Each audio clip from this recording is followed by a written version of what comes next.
Okay, how to read the tarot, the keyword system by Sylvia Abraham.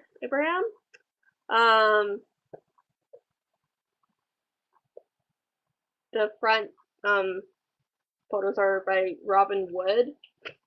Um,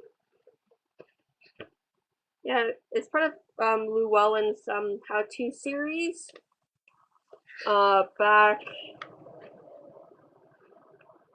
Okay, this was first printed in 1994. So, as the subtitle says, keyword method.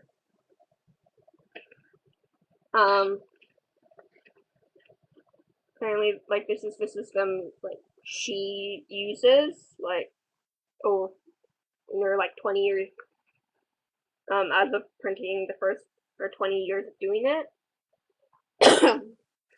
Since there's been a boom of like tarot books, like up till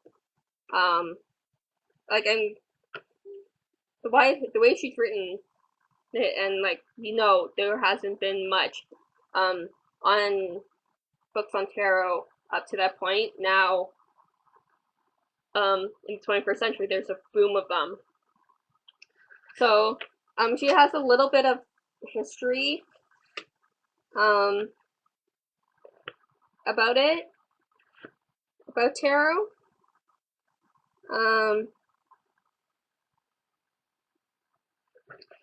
So tarot divination, like a page above that. Choosing a deck. So different ones. About reading it.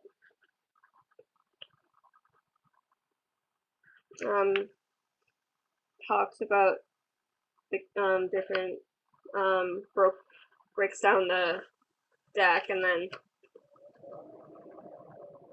wands, cups, pentacle, swords. So keywords, element of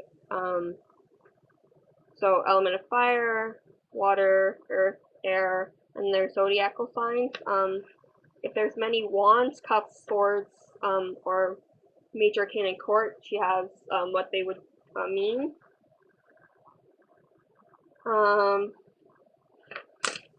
So on one page she'll have the card. So she'll have the name of the card, and for a few of the cards she'll have like this setup: keyword, minor arcana. So with the Fool, it's not an element air, ruled by Uranus, positive and negative attributes. And she'll go in a description of like what the Fool is: humanity on its way to experience. The one he carries is a phallic symbol. Within his pouch are all the tools necessary for leading a successful life. So what the symbols in the card would mean. And so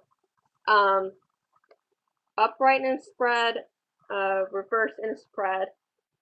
So if you're not big on using reversals or reversing a spread, you can just not read that portion of the page. But if that really if you don't want that at all, maybe not the book to pick up.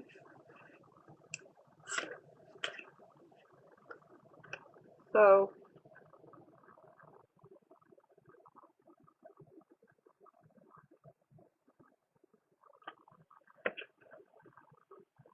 and then it goes into the Magician. So set up like that. Then it goes into like the aces. So it's set up like it'll have the same setup like the card, and then the upright and reversed meanings of the card. And then it goes into the High Priestess.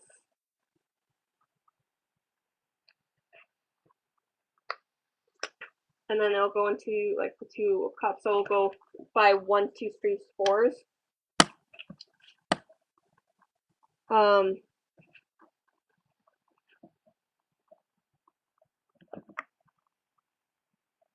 It'll go like that.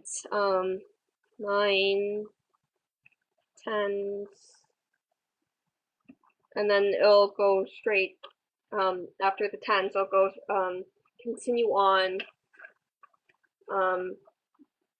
with the Major Arcana.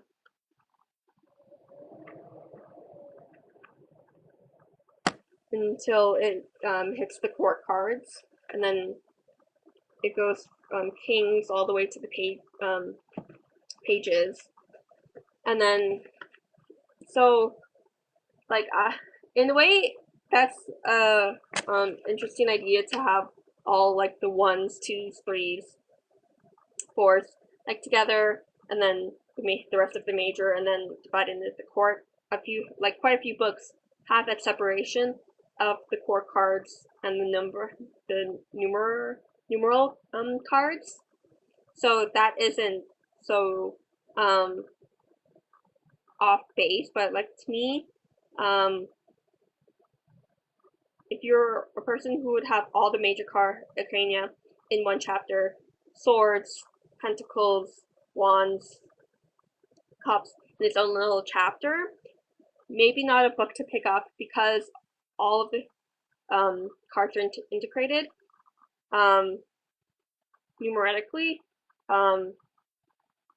like all the 2s, 3s, 4s, so it goes up like that, so you aren't going ace through king, ace through king, ace through king every chapter. So it has that relation of like the 2s together, you know what they are. So there is that like balance there of, well, it's good in one way, it's bad in another. So that can likely put you off looking at this book or having it as a reference. She has tarot spreads, so again, the classic Celtic, and she has a few other ones in here. She has a sample reading for each spread. So, what those positions could mean, if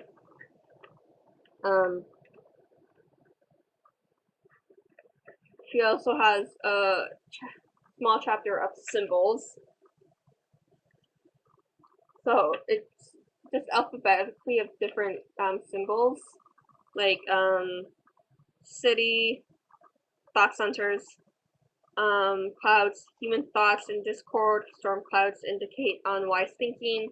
So basic 2-3 words per or small sentence for each one. So yeah,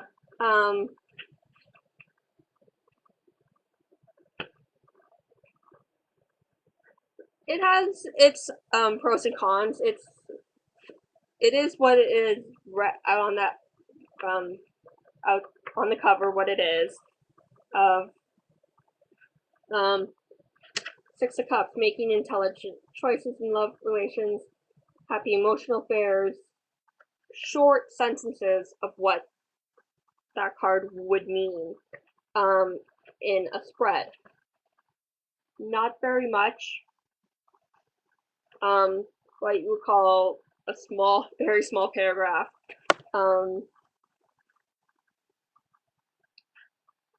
Yeah, and some you get physical characteristics, and then you get time, so year, ruled by Capricorn, so time, days.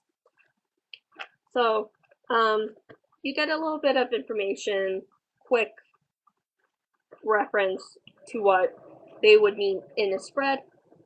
Didn't think it would be this would be 10 minutes, but yeah. So if you just want a book as a reference, or a place where you can like sticky note something, or pencil it in, it is something to look at as a reference. I got it cheap at a used bookstore. By the looks of it, when it was published, under $10, like $5 US, $8.50 Canadian.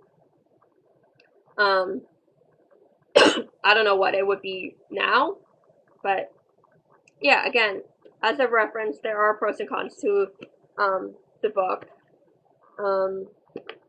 Happy readings.